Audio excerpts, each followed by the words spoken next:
pour le premier Collapso Bistro, on s'est dit que ça valait peut-être le coup de faire une petite intro, en gros, des fondamentaux de la collapsologie.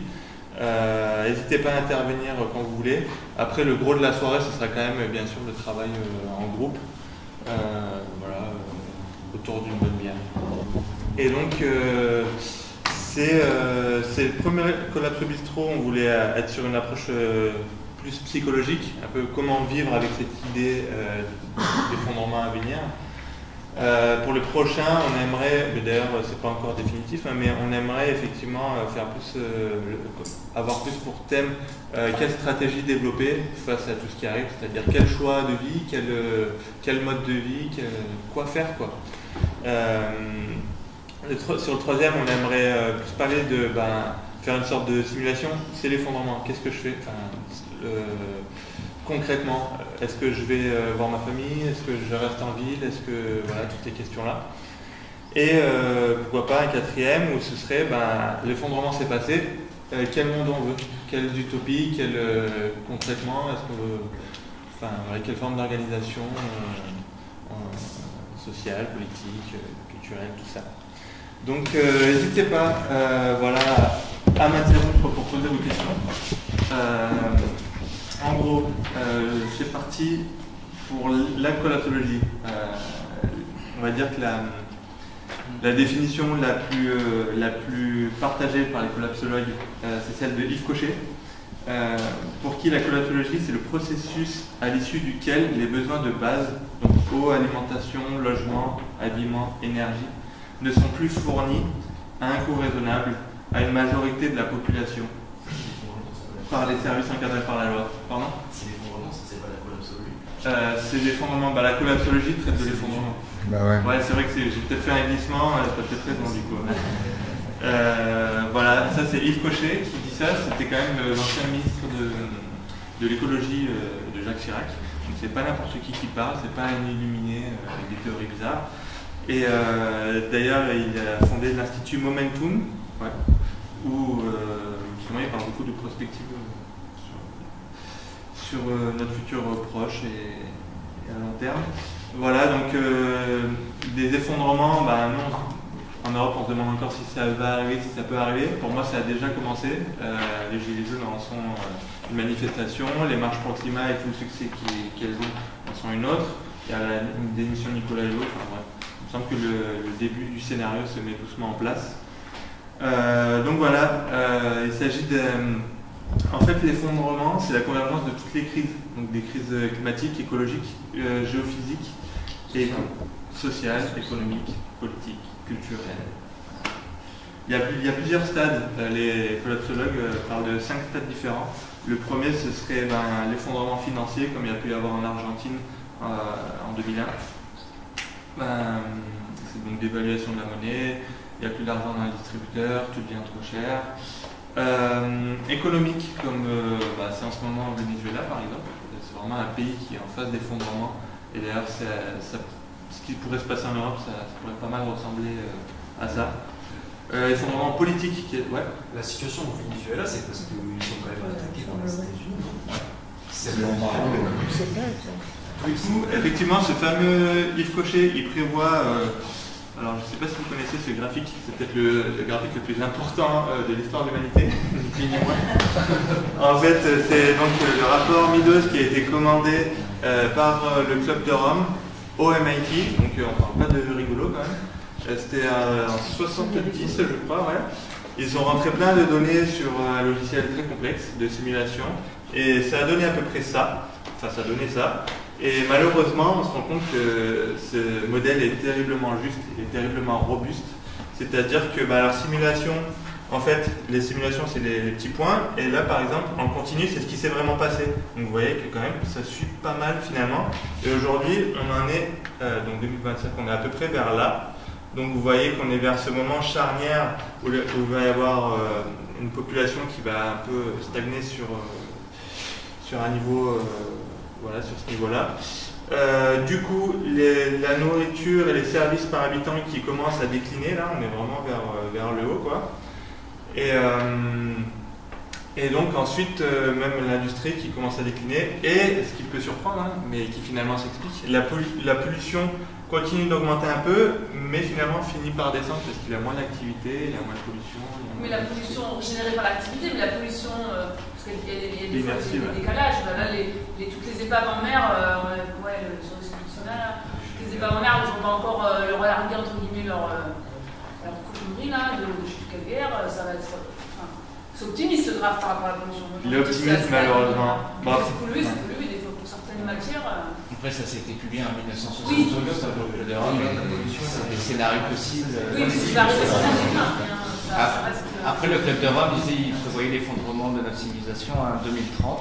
Après, Pago Servigne, pour lui, ça sera à partir de 2020, 2025. Voilà, il y a des estimations qui varient, mais si on continue ce modèle de société, c'est inévitable. Alors il y a peu de climatologues qui se risquent à dire, c'est pas comme la météo, hein, oui, donc dans 2-3 ans, ce sera comme ça. C'est un peu compliqué, mais quand même, ce fameux Yves Cochet prévoit la fin, on ne parle pas de fin du monde, on parle de fin d'un monde, du monde occidental. Voilà, d'un système occidental basé sur la finance, avec la spéculation. Voilà, donc notre monde, entre autres en Europe. Lui, donc, il prévoit la fin de ce monde-là tel que nous le connaissons entre 2020 et 2030. Après, il y aurait un intervalle plus ou moins délicat, un intervalle de survie, quoi, entre 2030 et 2040. Le début d'une renaissance entre 2040 et 2050. Et donc, il explique que l'effondrement de la première étape est possible dès 2020, probable avant 2025 et pour lui certaine avant 2030. Donc c'est quand même assez pessimiste, mais on se rend compte que ce qui se passe finalement, c'est pire que les pires prédictions de l'ONU et des grands... Voilà, des clubs de Rome, entre autres. Donc voilà pour ce truc, tu peux le laisser. C'est dommage, j'ai pas l'image de ça, mais ça c'est je trouve ça super important. Ça résume un peu les 3 scénarios possibles en fait quand il y a un système qui est voué à croître. On va prendre l'exemple d'un champ où il y a des lapins. Alors vous imaginez que c'est nous les lapins. Ouais, vers ici. Ah ouais, c'est mieux comme ça. Donc le champ, c'est le trait. Donc, vous voyez, là c'est le scénario normal où les lapins ne se reproduisent pas trop, ne mangent pas trop, ils vivent en fonction de leurs ressources. Ça c'est le scénario normal. Le scénario de surcharge, c'est que les lapins commencent à se reproduire un peu trop et du coup ils utilisent un peu trop les ressources. Donc il y a plus de lapins, c'est la ligne rouge, et il y a un peu moins de ressources. Et comme il y a moins de ressources, les lapins ne peuvent pas survivre à autant. Donc après il y a moins de lapins et les ressources, comme il y a moins de lapins, il y a plus de ressources qui a plus le temps de pousser. Et donc après on revient vers une sorte d'équilibre. Et là ce qui se passe malheureusement c'est le déclin. C'est ce qu'on fait nous les Homo sapiens sapiens. C'est que du coup il y a de moins en moins de ressources. Nous on est de plus en plus et on n'en a rien à faire, on est de plus en plus, on fait de plus d'enfants, on consomme de plus en plus. Et sauf que les lois de la physique, elles n'ont pas d'humour, elles ne rigolent pas, il n'y a pas. Et du coup, malheureusement, on arrive à... Vous voyez, au final, voilà, on arrive à peu près à ça, quoi. Une surcharge et a priori, après, une chute plus ou moins inévitable. Alors, ça vient dans certaines régions, parce qu'après, on ne peut pas dire ça, quoi. Oui, c'est vrai. Je trouve ce schéma excellent, mais j'aurais moi rajouté personnellement quelque chose qui est essentiel, et même pour Homo sapiens sapiens, c'est la biodiversité. S'il n'y a plus d'abeilles, je prends l'exemple de l'abeille, mais c'est les 15 millions d'espèces supposées existantes sur la planète. Il y en a plein, pendant qu'on a parlé, là, il y en a combien qui ont disparu pendant qu'on parle? Un seul chiffre, c'est avéré, c'est pas une projection. En 10 ans, on a perdu 30% des oiseaux en France. Et donc, ça veut dire que l'humanité, si elle veut survivre à cet effondrement, elle aura besoin de la biodiversité. Et là, c'est en train de se casser la gueule grave. Parce qu'en plus, j'ai regardé ce que tu as dit sur la pollution globale. Mais c'est un indicateur de la pollution industrielle par habitant. Ouais. Par habitant, il ne mesure pas tout, là. Il ne mesure pas ce que tu as dit, on balance au fond des océans. Malheureusement, ouais. Aussi, à notre chiffre, on a perdu 80% des insectes en Europe en 30 ans. Et je tiens à préciser que la courbe ne tient pas compte des réchauffements climatiques. En plus. Voilà. Voilà, c'est pour dire que c'est encore plus sinistre. C'est encore plus noir tout ça. Je vais vous parler des impasses par rapport à tout ça. On a déjà commencé à l'évoquer. Mais il y a des choses qu'on n'a pas forcément à l'esprit, mais par exemple, si on imagine qu'on descend dans la rue, bon, c'est déjà ce qui se passe, mais que les politiques nous écoutent, qu'on divise effectivement notre niveau de vie par 10, c'est à peu près ce qu'on devrait faire. En moyenne. Voilà, c'est-à-dire vivre à peu près comme un zadiste en moyenne. Dans ce scénario-là, le système s'effondre, puisque finalement on ne fait plus fonctionner le système actuel, donc il s'effondre. Et si on ne fait pas ça, c'est encore pire parce qu'on continue dans le délire capitaliste, travail, consommation, tout ça, et à la fin le système s'effondre de fait. Donc soit le système s'effondre, soit le système s'effondre. Donc au final on en revient presque au constat que au mieux que ça s'effondre vite si on veut garder les ressources pour repartir plus tard sur quelque chose d'assez viable. Il y a un peu l'image de l'élastique, vous savez, on tire, mais ça fait pas mal puisqu'on l'a pas lâché encore. Mais plus on l'attend, plus on tire, et à un moment, ça va faire mal, quoi. Et puis il y a aussi l'impasse, malheureusement, du colibri. Je ne sais pas si vous connaissez l'histoire du colibri qui amène sa goutte. Le problème, c'est que ce qui se passe, c'est qu'à la fin, il meurt d'épuisement, en fait, le colibri. Parce que c'est bien, il a amené sa goutte. On n'avait pas dit ça. Ouais, et il se garde bien de le dire, d'ailleurs. Ah oui, parce que sinon c'est le désespoir. Non, parce que si le colibri est un anticapitaliste et qu'il sait stratégie. Ce qu'on oublie dans l'histoire du colibri, c'est que quelqu'un qui alimente le feu, quoi. Ah oui, c'est un peu ça l'histoire. Ouais, c'est ça aussi, ouais. Il y a plusieurs versions. Ouais, il y a plusieurs versions. C'est pas mal ça. Mais ce que je peux observer, il indique quand même qu'il va y avoir des néo-ruraux qui vont aller devenir de nouveaux agriculteurs, et les colibris, c'est un petit peu ça. C'est vrai. Mais c'est ce qui se passe même actuellement en ce moment. Il y a plein de personnes qui partent des villes pour s'installer à la campagne, et justement pour créer leur micro-ferme, un concept, éco-village, etc. Ah non.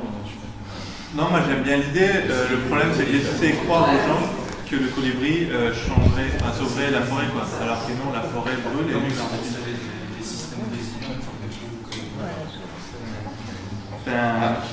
juste à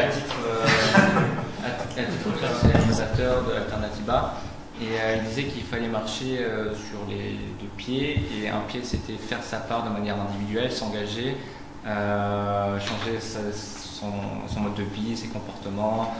Voilà, c'est vraiment des trucs individuels, et à la fois il fallait militer, s'engager pour le collectif, donc soit avec des opérations de désobéissance civile, soit dans des trucs comme ça. Il faut militer. Après, il y a d'autres courants qui aujourd'hui disent qu'il faut se radicaliser, carrément. Monter des usines. Non, pas forcément.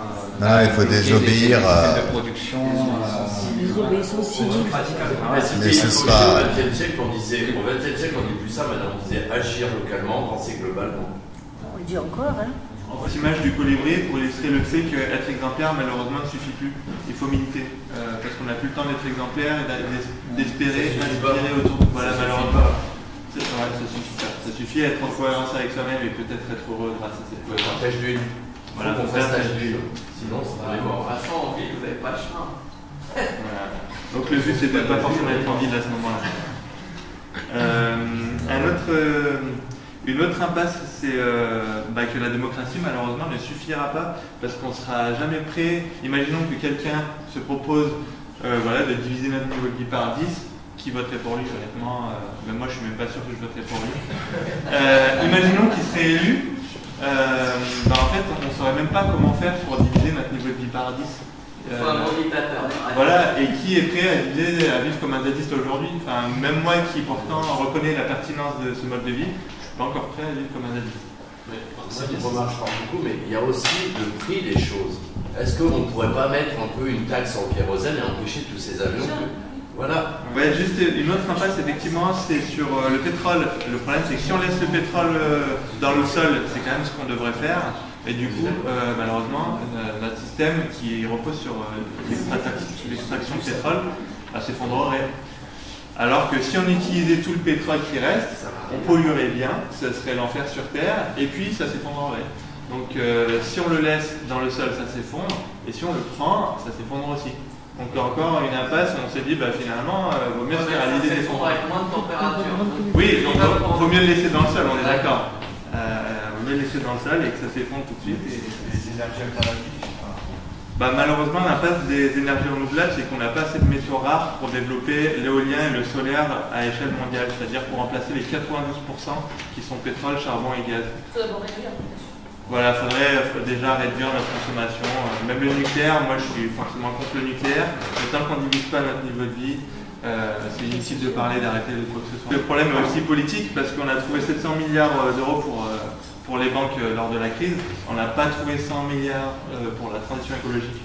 100 milliards c'était pour la COP21, avec tous les pays du monde. Il a fallu négocier avec tout le monde pour avoir 100 milliards d'euros, 7 fois moins que pour enfouer les banques. Donc pour dire que l'argent il est là, c'est juste qu'il n'est pas utilisé au bon escient. Et on a aussi perdu la bataille des mots. Maintenant on parle plus de lutte contre, on parle de lutte contre le réchauffement climatique.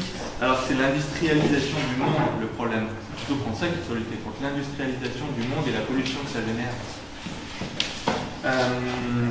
Voilà, après je vais vous parler des scénarios les plus probables. Donc, encore une fois, il ne s'agit pas d'être Madame Irma. Mais en gros, sur l'idée d'effondrement, il ne faut pas s'attendre au grand soir. Ah, c'est ce soir, c'est l'effondrement. Ce sera plutôt quelque chose de diffus, de progressif et de disparate selon les régions du monde, selon les problèmes, que ce soit religieux ou de ressources ou politiques. Enfin voilà, ça prendra diverses formes. On peut s'attendre, c'est un peu le cas, à des manifestations, à un état d'urgence généralisé, à une surveillance accrue, une augmentation des violences. Je parle vraiment du scénario pessimiste. Inflation, Venezuela, conflits sociaux, services publics plus assurés, donc les aides sociales, la protection, les salaires, coupure des systèmes d'approvisionnement, eau, nourriture, gaz, essence. Il faut savoir que Paris et Londres ils tiennent 2 jours. S'il n'y a plus d'approvisionnement, comme on dit, ils sont à 7 repas de la Révolution. Désolé pour mon rire jeune. Donc voilà, ce qui pourrait s'en suivre, ce serait plutôt des politiques de rationnement à cause de pénuries. Donc les distributeurs automatiques qui ne donnent plus d'argent, ou alors qui donnent de l'argent mais qui ne vaut plus rien. Parce que si la baguette elle vaut 30 €, ça devient vite compliqué. Ou qu'il n'y a plus de baguette, c'est un peu logique. Voilà, en général, ce qui se passe dans les enchaînements, et les gens ne font pas forcément le lien, c'est que des guerres politiques, des guerres militaires, je veux dire, peuvent partir de crises climatiques. Des crises climatiques qui peuvent muter en crunch énergétique, quand il y a un problème d'énergie pour approvisionner l'économie, puis alimentaire, puis insurrectionnel.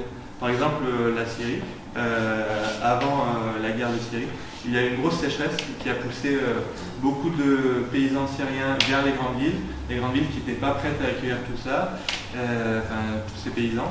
Et voilà, de là, ça crée des troubles sociaux. Donc après, effectivement, il y a la question géopolitique, des relations internationales, mais souvent, voilà, on peut l'interpréter comme ça. Cette image, je voulais vous la montrer pour dire à quel point tout notre système repose sur le pétrole, le système alimentaire.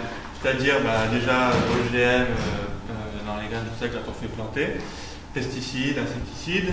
Pour la récolte, machine, encore du pétrole. Pour acheminer, là c'est donc dans les stocks, transport du pétrole. Pour l'acheminer après à la centrale de distribution du pétrole. Pour l'acheminer au magasin du pétrole. Vous allez au magasin en général avec votre voiture du pétrole. Vous amenez chez vous du pétrole. Chez vous, vous le mettez à la poubelle du pétrole. De la poubelle, quelqu'un vient le récupérer, c'est du pétrole.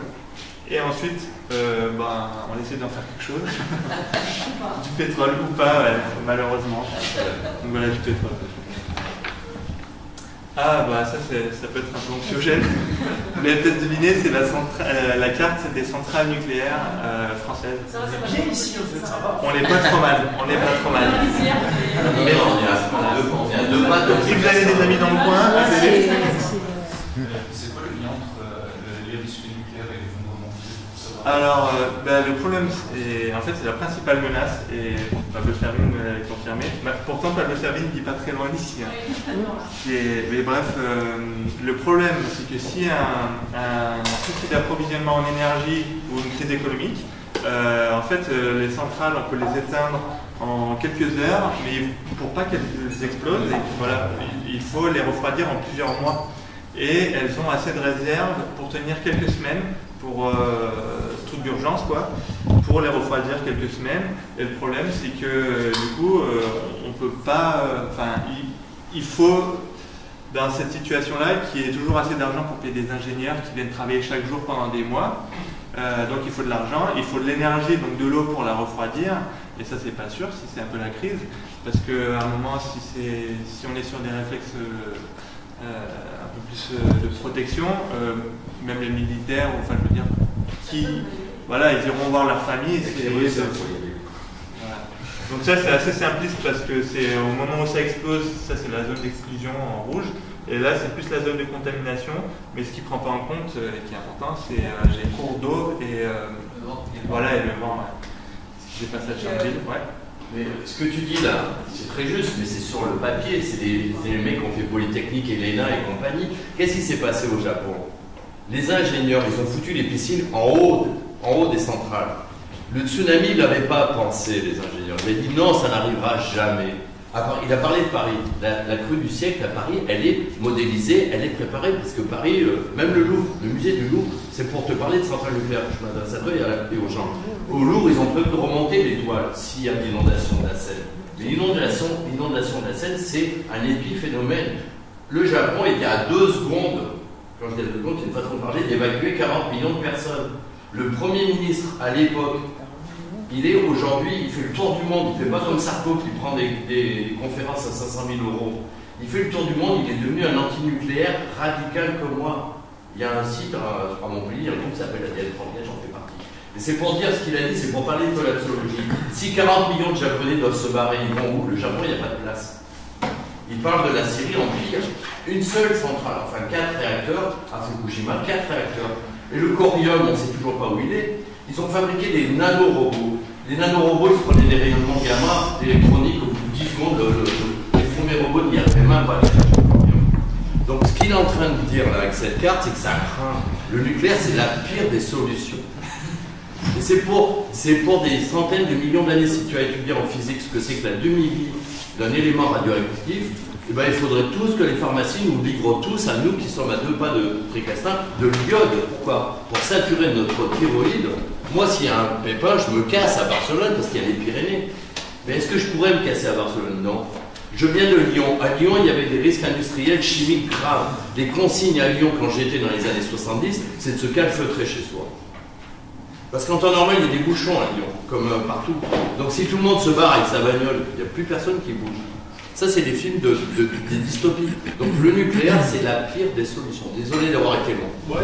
Après, je sais que du coup, mettons, nous, on est dans un coin de Cévennes un peu paumé et tout, et qu'on avait, enfin, pas moi, on m'a dit, qu'en fait, on était plutôt bien situé au niveau des vents, des croisements, etc., parce qu'on était entre plusieurs montagnes, enfin, un truc comme ça, et que du coup, en fait, ça dépend. Enfin, le nucléaire, le plus gros risque, si on n'est pas dans les zones extrêmes rouges, etc., ben, c'est vraiment le vent, quoi. Et que, ben, nous, à part si parfois il y a un vent contraire ou quoi, ben, ça va plutôt bien. Si les 50 ne pètent pas. Ça arrive devant nous, alors. En résumé, ouais,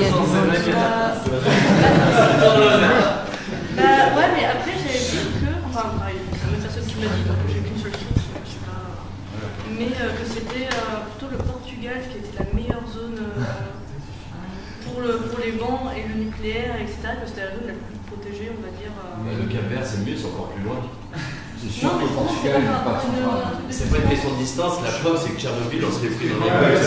Encore, donc là 3 fois ta salade quand même. José, s'il te plaît, doucement quand même. Désolé. Est-ce que c'est pas grave. Je voulais dire. Effectivement, pourquoi pas le Portugal, mais il y a aussi l'aspect réseau. Et moi, par exemple, en plus en France, j'ai ma famille, j'ai mes amis, et je parle français, et je connais l'endroit. Et tous ces facteurs, donc ça rend quand même en compte. Sinon, effectivement, aller au Chili, quoi. Si vous voulez vous écarter de ce risque-là. Donc voilà, mais effectivement, les Cévennes, ça ressemble à une bonne idée. Hein. C'est un des endroits de France. En tout cas, d'ailleurs, il y a des études, c'est que les meilleurs endroits par rapport à tout ce joyeux bordel. C'est pas les Cévennes, ça. Les Cévennes, les Cévennes, c'est à droite. Hein. Ça dépend. Les Cévennes, on est plutôt à l'ouest des Cévennes. Mais oui, il y a des études, ils ont croisé plein d'infos, et le meilleur endroit pour vivre en France dans cette optique d'effondrement, ce serait vers là, la Creuse, la Corrèze, tout ça. Là où il n'y a rien, quoi.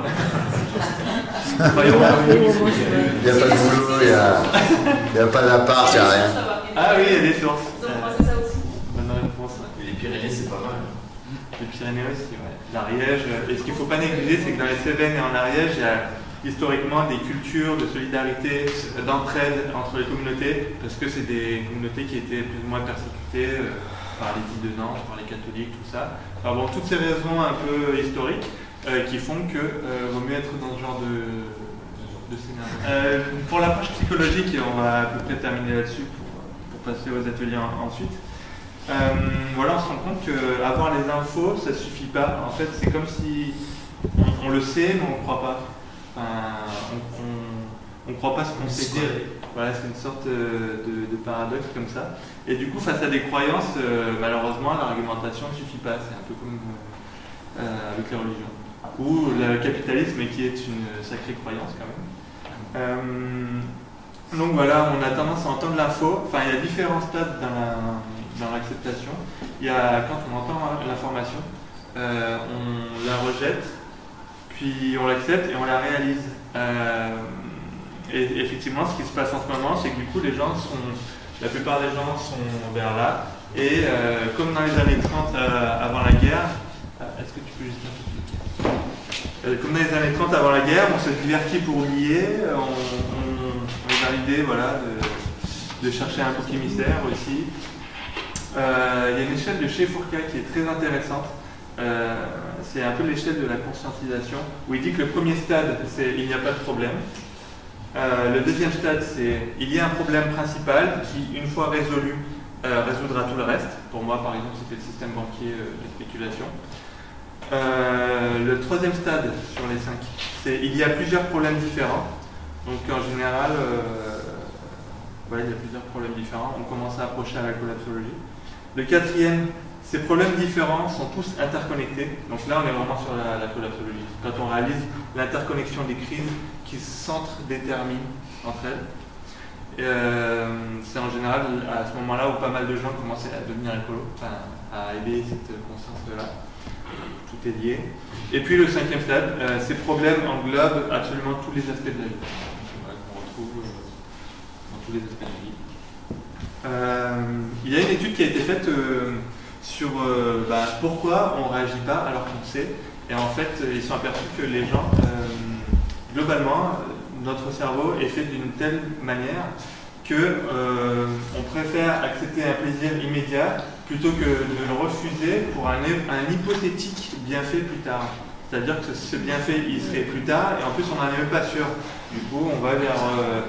on réagit plus à l'émotion, à la sensation, à la tentation. Et donc, en général, qui que vous soyez et qui que vous connaissiez, il est quelqu'un, il est forcément quelque part sur cette fameuse courbe du deuil où la plupart des gens sont là, la vie est belle, il n'y a pas de problème. Quoique, la plupart des gens, ça commence vraiment à changer. Là, on commence à avoir l'intuition que c'est pas soutenable, il va se passer quelque chose. On sait pas encore trop quoi, ou c'est un peu compliqué parce que c'est aussi un problème d'imaginaire. L'imaginaire dans la culture, d'effondrement, c'est Mad Max. Même le cinéma n'a pas trop fait d'autres imaginaires. Il y a La Belle Verte qui est sympa. C'est dommage. Les artistes ont un gros boulot, c'est Pablo Servigne aussi, un gros boulot à faire sur l'art, puisque les récits qu'on raconte deviennent réalité finalement. C'est une sorte de prophétie autoréalisatrice. Et donc. C'est parce que les ingénieurs lisent de la science-fiction. C'est parce que les ingénieurs lisent de la science-fiction. Ah, d'accord. Pour moi, c'est une des grandes raisons de tout ce qui se passe. Ouais. D'accord. Donc voilà, la première étape, le déni, c'est une réaction naturelle de l'esprit pour se protéger. Vous savez, c'est comme quand, il y a un choc physique, on s'évanouit, c'est le corps qui se protège, qui se met en mode veille. Là, c'est la même chose, mais pour le mental. Quand c'est trop dur, quand c'est... Et c'est la même chose quand on a une rupture amoureuse ou qu'on perd un proche. C'est un peu tous ces mêmes phases là, qui s'enchaînent. Alors c'est pas une vérité, hein, c'est une tendance et on peut être là et puis revenir là, ou, voilà. Donc le deuil n'est pas l'effacement de la douleur, c'est le fait que ça fasse moins mal, c'est-à-dire qu'on arrive à vivre avec. Donc souvent, quand on réalise à peu près la chose, il y a les salvapétistes, hein, encore une référence à Servigne, de là peut arriver la colère et la peur. Mais bordel, comment ça se fait qu'on en est là? Moi je faisais confiance aux scientifiques, il y a quand même des gens payés pour ça, et au final, effectivement, c'est pas soutenable. Donc de là, on essaie de trouver, voilà, c'est le marchandage, c'est un peu mon époque, j'aime beaucoup Alternativa, mais c'est un peu mon époque où j'étais Alternativa, à dire, ah ok, c'est compliqué, mais il y a des solutions, et effectivement, il y a des solutions. Et ce qui est terrible, c'est que si on les applique à grande échelle, on peut vraiment changer les choses. Mais le fait de l'inertie fait qu'on ne sait pas ce qui se passe, et malheureusement, je préfère l'acter. Et donc voilà, marchandage, si on s'y met tous, ça va se passer. Moi, c'était il y a un an, je suis arrivé à peu près là. Donc depuis, j'ai fait toutes les phases. Donc dépression, hein, plus rien n'a de sens, à quoi bon, voilà, comme tu disais, autant tout cramer, qu'à cela ne tienne. Voilà. Ensuite, la réaction qui peut être, qu'on peut avoir, c'est essayer de trouver un sens à cette blessure, chercher à voir comment accepter la perte d'illusion, parce que mine de rien, quand on parle d'effondrement, c'est compliqué d'avoir des projets à long terme. Ça n'empêche pas d'en avoir, mais on n'est pas sûr qu'ils vont arriver. Je veux dire, on n'est plus maître de son propre destin. Et donc, voilà, la perte de l'illusion par exemple, d'être à la retraite un jour, ou d'avoir un futur stable, ou d'être en sécurité. Voilà. On a tous fait notre deuil de ça. Oui, il y a longtemps. Voilà, après, peut-être que dans cette scène, vous n'êtes pas tous à la même étape. En Occident, on a un peu peur du changement, parce que pour nous, le changement, on ne sait pas, et ce qu'on ne sait pas, on en a peur. C'est un peu le principe du racisme, hein, on a peur de ce qu'on ne connaît pas. Et alors que par exemple en chinois, menace et opportunité, pour eux c'est la même chose. D'ailleurs ils ont le même symbole pour dire menace et opportunité. Parce que pour eux c'est juste changement. Ni bon ni mauvais, c'est changement. Et donc changement, ce sera ce qu'on en fera. Et ça c'est quand même une bonne nouvelle. Voilà, donc après, ce que je vous souhaite c'est d'arriver ensuite vers le pardon, le sens et le renouveau, l'acceptation. Et puis, pourquoi pas, la croissance, la sérénité. Et ça, c'est ce que j'observe souvent autour de moi, chez des personnes qui ont un peu pris la claque de la collapso, où c'était très dur, moi aussi ça a été quand même assez dur, et qui ensuite arrivent sur des phases de vie avec un bonheur plus ancré, plus... et même moi, je me sens presque plus heureux qu'avant la lancée de Transfer Basique. Justement, par rapport à ça, moi, ton témoignage, ouais.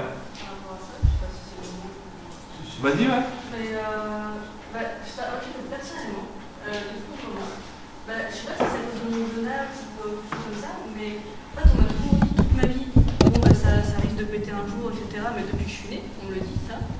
Et en fait, vu que c'était pas quelque chose d'avéré, dans la tête, c'était potentiel.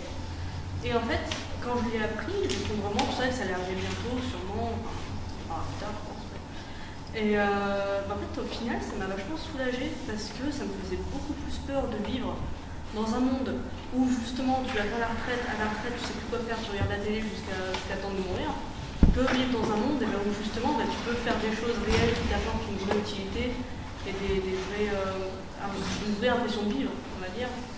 Et qu'au final, l'effondrement, j'ai l'impression de ne pas avoir eu ces phases-là et d'être très rapidement passé dans la phase de mais c'est 10 fois mieux en fait qu'une vie où justement il n'y aurait pas eu de changement comme ça. Et tu fais quoi ton père? Qu'est-ce qu'il faut ton père? Arriver en autonomie dans son milieu. Voilà. Non, c'est sûr.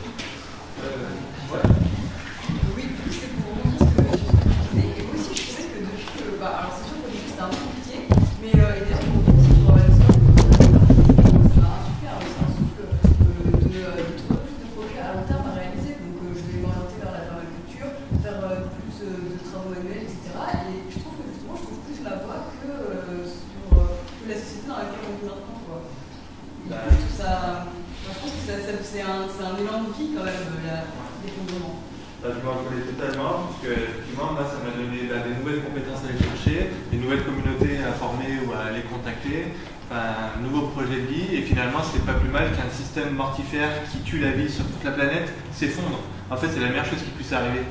C'est vrai que c'est dur à nous personnellement, puisque oui, moi, blanc, le ventre rempli, occidental, français, j'ai pas d'intérêt à ce que ça s'effondre, parce que moi, ma vie, elle est sympa, quoi. Mon problème, c'est quelle bière je vais boire ou... Mais pour la vie de manière générale, et pour la planète, et pour l'humanité, il vaut mieux que ça s'effondre. Enfin, que ce système capitaliste basé sur l'exploitation de ressources de manière illimitée sur une planète qui, elle, est ronde et donc limitée, vaut mieux que ça s'effondre tôt ou tard et qu'on garde ces ressources pour enchaîner ensuite. Ouais. J'ajouterais, tu dis sur l'exploitation des ressources, mais c'est aussi des peuples.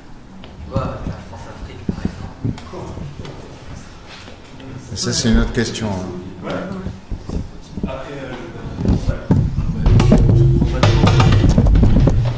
comment tu peux souhaiter la collapsologie, sachant forcément l'effondrement, sachant forcément ceux qui vont s'en tirer, s'il y en a qui s'en tirent, ce sera les plus aisés en fait.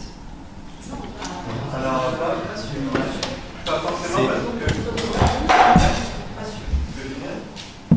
que... Non, ce qui pourrait se passer, après je donne la parole, c'est qu'on pourrait avoir un peu un renversement parce qu'au final, les sociétés les plus connectées, les plus financiarisées, tout ça, pourraient être celles qui auraient le plus de mal à rebondir après l'effondrement. Alors par exemple, en Afrique, dans les villages, ils savent où ils font pousser. À l'échelle d'une société. Oui, à l'échelle d'une société, ce sera les plus pauvres qui vont prendre cher en premier. Ouais. Ça, c'est une certitude. Et ça, c'est vrai dans le monde entier. Ce qui m'énerve, en fait, c'est un peu le côté fataliste de tout ce que tu as dit. Moi, je vais te répondre. Tu sais, en 2007, il y a eu la crise des subprimes. Un capitaliste américain, états-unien, parce qu'en plus, en France, on dit américain. Il faudrait arrêter de dire américain, il faudrait dire états-unien. Et en plus, une minorité dans les États-Unis. Moi, j'ai de l'amour pour le peuple états-unien. J'ai pas beaucoup d'amour, mais j'ai un peu d'amour pour le peuple états-unien. Un petit peu quand même. Il y a un type, il a dit un truc qui est très très vrai. En 40, il y a des mecs qui faisaient du trafic pour survivre. Il y avait du marché noir. Et puis, il y a l'économie de guerre. Le type, il a dit, c'est simple. On est 7 milliards. À l'époque, on était 7 milliards. 7 milliards et demi. Il a dit, c'est simple. Tu en vires 5 milliards. On est 2 milliards. C'est bon, c'est de nouveau l'Eldorado. Donc tout à l'heure, il a dit un truc, à mon avis, très important, Franck. C'est que plus on attend, plus ça va être pire.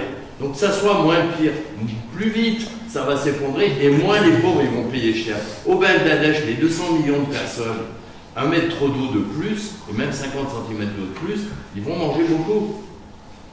Donc plus on attend, et plus ça va être...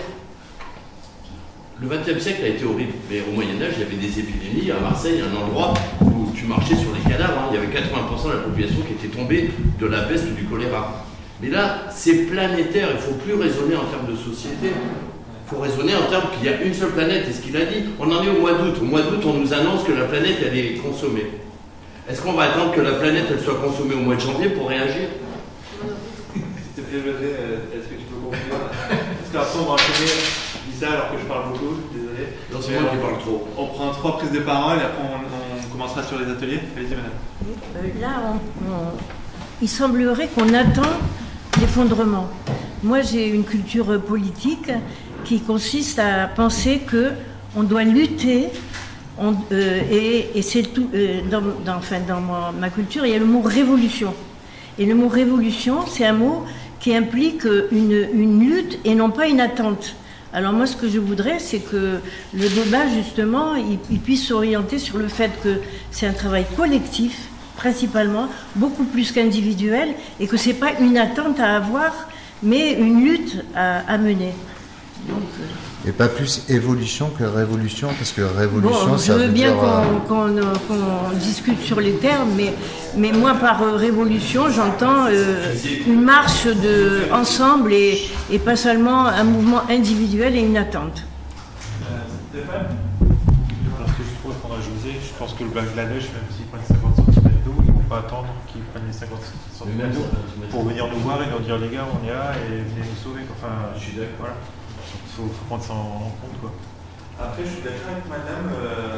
Effectivement, ce soir, c'est pas forcément le thème, mais les prochains collègues de l'expo, moi, c'est surtout ce qui m'intéresse, c'est comment on dépasse tout ça, quoi? Qu'est-ce qu'on en fait? Parce que c'est pas en choisissant d'aller en Ardèche qu'on va... Du coup, c'est par rapport du coup, toi, tu vois encore les choses à l'échelle d'une société. Tu vois encore les choses à grande échelle, on pourrait dire. Alors que, je vais reprendre le plus, je vais pas vos services, mais tout le monde est plus ou moins d'accord que à grande échelle, plus rien ne fonctionne. L'être humain, il est fait pour connaître 150 personnes dans son cerveau. Et actuellement, c'est pas du tout ce qui se passe. On est beaucoup trop mondialisé, on est beaucoup trop nombreux et beaucoup trop nombreux à se connaître. Et ça, c'est un peu pas. Mais et que du coup, en vrai, une société, peu importe laquelle, si elle est trop grande, elle ne peut pas s'en sortir. Quasiment toutes les sociétés actuellement sont trop grandes. Et du coup, et pour reprendre le truc des pauvres, moi je vois actuellement en France, de ce que je connais, parce que vraiment ma famille elle n'est pas super riche, quoi. Mais il y a vraiment plusieurs pauvres, on va dire. Et les gilets jaunes le montrent très bien. Il y a le pauvre des villes qui va acheter tout chez Lidl et qui... même Lidl, et pire. Et qui a aucune idée des expats qui regardent la télé toute la journée. Et le pauvre des champs qui, lui, justement, pour pas dépenser trop d'argent dans la nourriture, il va essayer d'avoir un terrain, va essayer de produire sa propre nourriture, etc. Et des deux pauvres, il y en a un qui va mieux s'en sortir que l'autre pendant l'effondrement. Et actuellement, moi je préfère largement être le pauvre qui peut s'en sortir en faisant pousser ses légumes que le riche qui se dit « Ah je vais me louer une île pour le reste de ma vie et peut-être aller dessus un jour pour attendre que les autres viennent me tuer. » Le riche, il emploiera du pauvre. Oui, sauf que le riche, à un moment, l'argent, ça ne vaudra plus rien. Du coup, c'est les pauvres qui vont tuer. Alors, moi je tenais juste à apporter un autre élément de réponse, juste sur le savoir des différentes partitions. Si on catégorise la population entre riches et pauvres, les riches ils savent faire de la finance, les pauvres ils savent se démerder. Principalement. Les pauvres, je veux dire, si jamais il y a un effondrement, il y aurait une solidarité envers les pauvres qui sauront ce que c'est qu'être dans la merde. Les riches, ils ne savent pas ce que c'est qu'être dans la merde. Ils n'ont même pas idée de pouvoir un jour être dans la merde. Donc les riches, ils vont rester dans leur idée que je vais pouvoir m'en sortir, et ils vont être totalement déconnectés de ce qui va tenter de se créer. Et ce qui va se créer, c'est... J'aime pas catégoriser les gens comme ça, mais c'est les pauvres qui vont le faire. Je pense vraiment pas que ce sera les riches. Si c'est les riches qui recréent quelque chose, ça s'effondrera un moment. Je suis assez d'accord avec Eric. Moi, je voulais juste apporter mon témoignage rapidement. Donc, pour te rejoindre, Franck, je passe aussi par les mêmes phrases. J'ai la colère, la dépression. Et pour un peu te contredire, à un moment donné où on l'accepte, on prend en compte, c'est inévitable en fait. Vraiment, quand tu comprends un peu les enjeux, les finances investissants, ça va arriver. Mais il y a un moment donné où quand tu es dos au mur, tu n'as pas le choix. Il y a un côté où si tu le prends de manière exaltante, en mode les gars, il faut tenter quelque chose d'autre, de toute façon on n'a pas le choix. Si on ne fait rien, ce sera une catastrophe quand même. Autant tenter quelque chose, même si on n'est pas sûr, même si c'est un bout de la solution, il faut y aller, quoi. Il y a cette espèce d'opportunité où tu es obligé de tenter quelque chose, de s'innover dans la manière d'entreprendre, de faire du bien, de travailler ensemble, de vivre ensemble.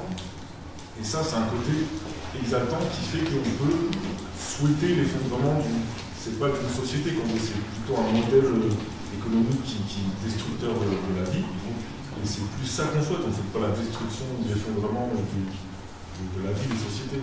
Et juste pour finir sur ce que disait Madame, c'est important de lutter contre le système qui oppresse, qui détruit, mais c'est aussi important de construire quelque chose de nouveau, construire quelque chose d'à côté et de mettre son énergie, de ne pas mettre toute son énergie dans lutter contre quelque chose, mais aussi d'en créer du neuf.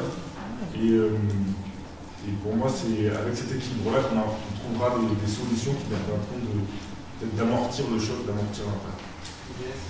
Avec la main de cette parole. Oui, moi en fait, c'est que vous disiez tout à l'heure, sur la lutte, et au final, c'est un peu moins collapsant parce qu'au final, comme Thierry le dit, il ne faut pas lutter, il faut être résilient. Au final. Du coup, c'est pas, la grande idée, c'est pas de lutter réellement contre ça, c'est d'accepter et d'être résilient. Enfin, je pense que c'est le point. J'arrête quelques paroles parce qu'il faut vraiment qu'on fasse l'atelier. C'est aussi de ma faute, j'ai pris plus de temps que prévu. Du coup, je vous propose. Pardon ? Si vous pouvez finir la cour, parce que c'est le plus différent quand même. Donc, croissance et sérénité, c'est un peu ce que j'expliquais, quoi. Trouver un nouveau sens dans la vie. Qui, avec aussi le plaisir de la lucidité, parce que c'est quand même pas rien de se rendre. D'avoir une vision du monde proche de la réalité, c'est-à-dire à partir des informations scientifiques concrètes, objectives qu'on a, donc de ne pas être en seul. Voilà, moi je vois des gens qui en sont là, j'en pense beaucoup dans les écolieux, les éco-villages, et voilà, moi-même je suis assez content d'être arrivé là. Au final, on arrive effectivement souvent vers les mêmes démarches d'autonomie, de résilience, des démocraties participatives, tout ça. Enfin, bon, c'est vrai que ça m'embête de ne pas pouvoir en parler trop maintenant, parce que ce sera surtout le sujet des prochains colloques bistrot. Du coup, si ça vous va, pour les ateliers, j'aurais aimé en fait faire peut-être 5 tables, 4 ou 5 tables, et mélanger des gens, en fait, mettre typiquement quelqu'un qui en est là, bon, je ne suis pas sûr qu'il y ait grand monde encore ici, quelqu'un qui est là, quelqu'un qui est là, quelqu'un qui est là, quelqu'un qui est là, et qui parlent ensemble. Voilà, pour voir où on en est, comment c'était avant, tout ça, comment on voit le futur.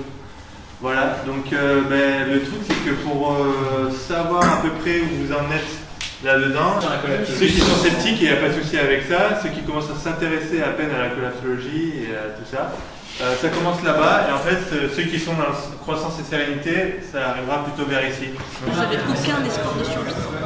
Donc j'ai vraiment cette image-là, et que quand on est dans la ville, on est on va manger bio, on va manger local, on va essayer de faire des jardins partagés. Je travaille dans un jardin partagé. Je me rendais compte de ce qui se passait.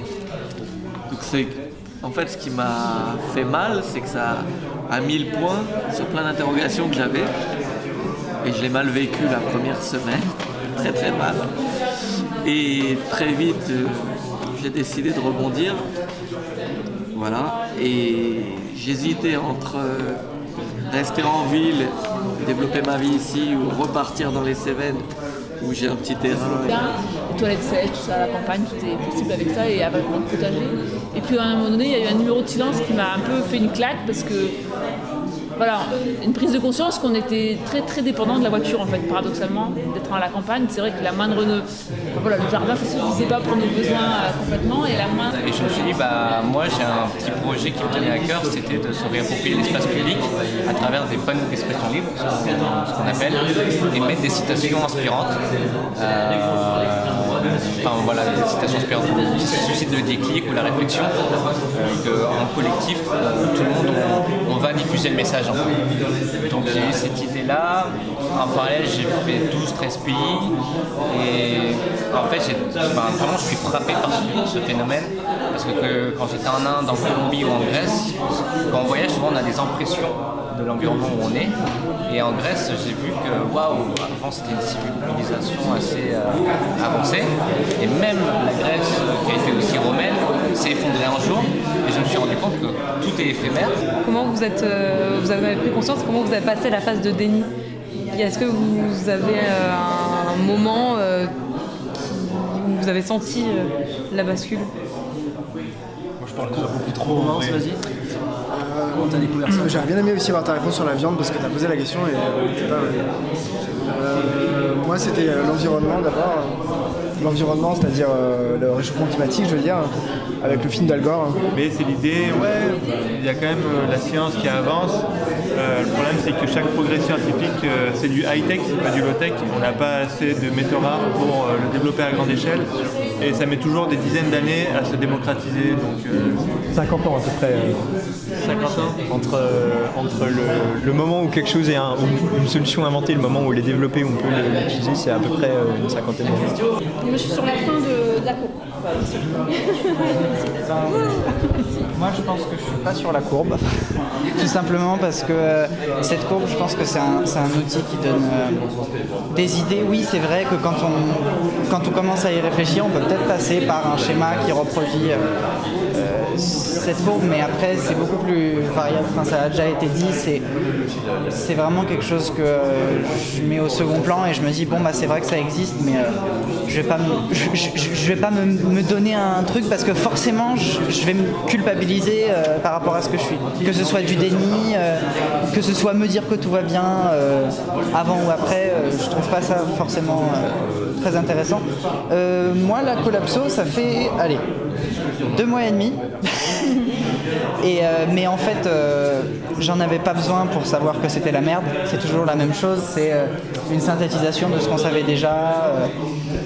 Des rapports qu'on n'avait pas forcément fait avant, des trucs auxquels on n'avait pas pensé. Par exemple, j'ai lu Servigne il y a 2 mois, donc c'est une amie du lycée qui me l'a passé, qui était déprimée d'ailleurs après. On a fait des choix. Moi j'ai fait le choix de refuser de devenir un centralien, un ingénieur.